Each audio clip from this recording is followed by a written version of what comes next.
Donc le troisième trophée qui va être remis ce soir, donc c'est le trophée Innovation et Numérique, tout un programme. Et pour cela, j'appelle Monsieur Ludovic Vaz de CEDROM, CNI, europresse.com.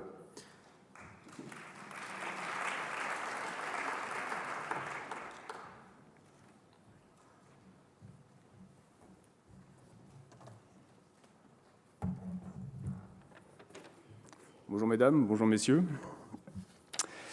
J'ai l'honneur de représenter ce soir mon président, François Herd, qui est créateur et aussi président de notre société et qui n'a pu être présent ce soir car il a été retenu à Montréal. Donc je m'excuse en son nom et je suis ravi aujourd'hui de le représenter.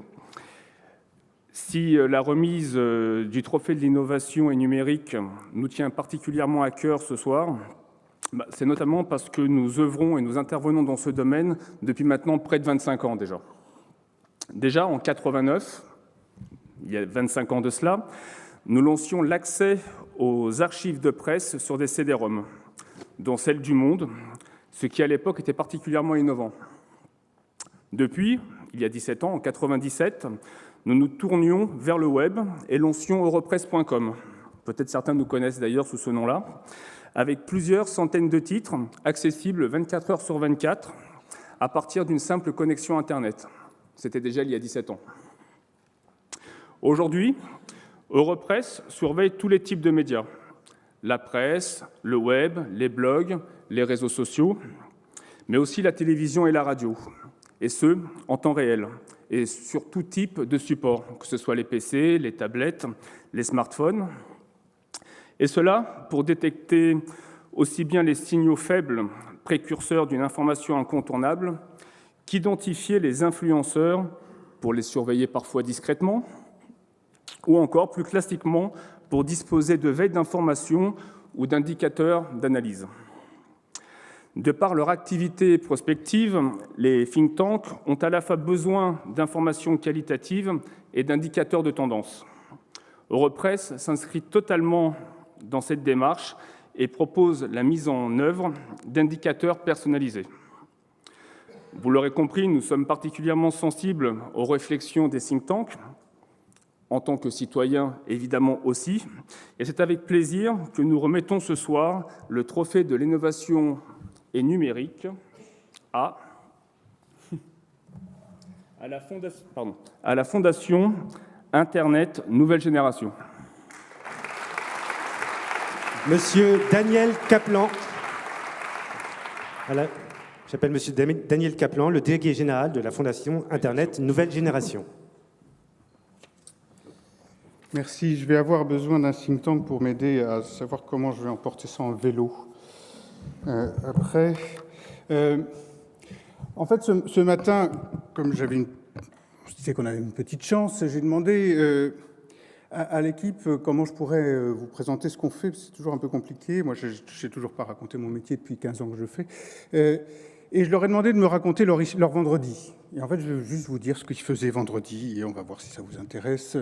Et donc, vendredi, Thierry et Justine étaient à l'hôpital Cochin avec un alliage invraisemblable de biologistes, de spécialistes du numérique, de directeurs de l'innovation et de designers, pour le premier atelier de notre expédition Bodyware, qui travaille sur l'interaction entre le corps, les technologies biologiques et numériques. Sophie et Jacques-François, et ça intéressera sans doute Monsieur Marcon, préparaient la restitution ce lundi qui vient, donc dans une semaine, au NUMA à Paris, rue du Caire, de notre travail annuel de prospective qui s'appelle Questions numériques, donc qui pose des bonnes questions, et en plus dont l'objectif cette année, puisque nous avons choisi un angle qui est celui des controverses, est de nous dire sur quoi nous nous disputerons dans 10 ans. Donc je pense que ça devrait vous intéresser, devrait intéresser le Conseil économique et social et environnemental.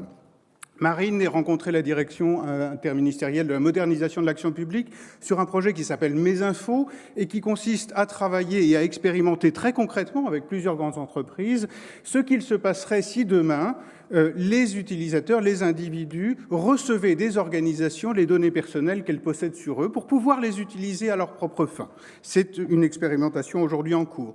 Uber publiait la 383e édition d'Internet Actu, notre publication électronique avec des dossiers sur ce que l'Internet n'a pas réussi ou sur les entreprises autonomes qui n'ont ni salariés ni même dirigeants.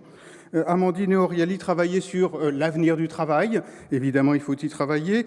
Denis recevait 15 startups de l'incubateur d'Advancia et Renaud, à Marseille, où il vit, recevait lui et travaillait lui avec 30 praticiens et chercheurs dans les domaines technologiques, économiques, sociologiques, qui travaillaient sur le thème des tiers-lieux, ces Fab Labs, espaces de coworking, incubateurs, etc.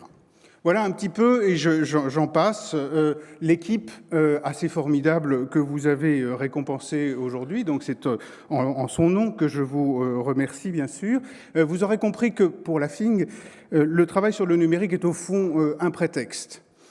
C'est un prétexte pour regarder à peu près n'importe quel sujet sur lequel nous n'avons pas la moindre légitimité ni compétence et nous dire « et si, au fond, on essayait de les traiter d'une manière complètement différente ?»